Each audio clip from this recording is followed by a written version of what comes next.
안녕하세요 여러분. Hello. Today I'll explain how the verb 하다 and 되다 differ in their nuance. As you know, 하다 is an active form meaning to do. So when using this verb 하다, the subject must be capable of performing the action. For example, the subject could be people, animals. When those are the subjects of a sentence, we can use 하다 verb because the subject performing this action. However, 되다 is used when the subject isn't performing the action, rather the action is performed on it. So again, when the verb is 하다, the subject is performing the action by itself. They are all in their subject's control. So for example, 준비하다.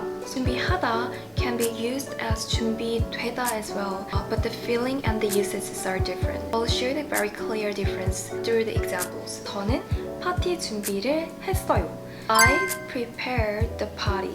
파티 준비가 됐어요.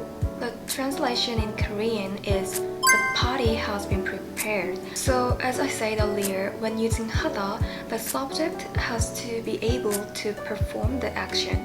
However, when verb is changed to 되다, the subject lose their ability to perform the action. So it has to be being performed by something else or someone else. So here the party is neither people nor an animal. So it cannot perform the verb 준비하다 by itself. You know, it doesn't make sense how the party itself can prepare something.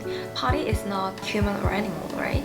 And another example is 예약하다 and 예약되다, to make a reservation. So this verb also can be 예약되다 sometimes. I'll show you one conversation here. This conversation is where the customer made a booking for this hotel and asking about a reservation stuff. So the customer A is saying, "Hello, I made a reservation for this hotel." B said, "Oh, what's your name?" 희정, 세희예요. But the reservation has not been made. So the reservation is the subject here. 예약이 안 됐어요 is correct. Then 예약을 안 했어요. So 예약을 안 했어요 is different meaning with 예약이 안 됐어요. Because 예약을 안 했어요 means actually the subject, who is the customer here, hasn't made a booking. But she did, but it hasn't gone through. So in this case, we say 예약이 안 됐어요, not 예약을 안 했어요.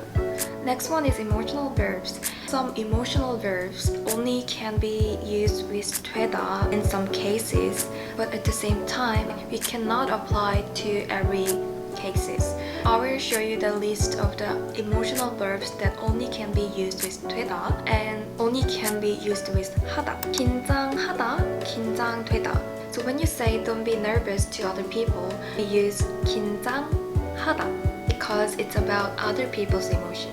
If it's about your emotion, then we say 긴장되다. Second, 걱정하다, 걱정되다. In this case, 걱정되다 is more I am worried about something. Since it's passive form, automatically you got really worried about something. 걱정하다, this sounds is more of you worrying about something. You're worrying about something more actively than 걱정되다. Mostly people use 걱정되다 when they express like, oh, I'm worried or I worry about something. And the next one is 기대하다, 기대되다. It's more like I am so excited to do something. When it's 기대하다, I am looking forward to doing something. That's 기대하다. So these verbs can be used with both 하다 and 되다, depending on whether it's the subject emotion or object emotions. For other emotional verbs, they are not used as frequently, so you don't need to memorize them all. And lastly, I will show you an emotional verb example that only used with 하다. That's 행복하다. Whenever you are happy and talking about other people's happiness or asking other people if they're happy or not, you use only 하다 with 행복. Other than passive form of 되다, we have another two different meanings of 되다. Shall we look at different meaning of 되다? One is to work, another one is to become. It's very easy and simple. 컴퓨터가 잘 돼요. 일이 잘 돼요. And second, to become. When you say I became a teacher, I want to become a singer, we use 되다. So let me summarize here now. 𝗲 has 3 different forms: passive voice, and to work, and to become. Thank you so much for studying Korean through this video, and I will see you in my next video. 안녕!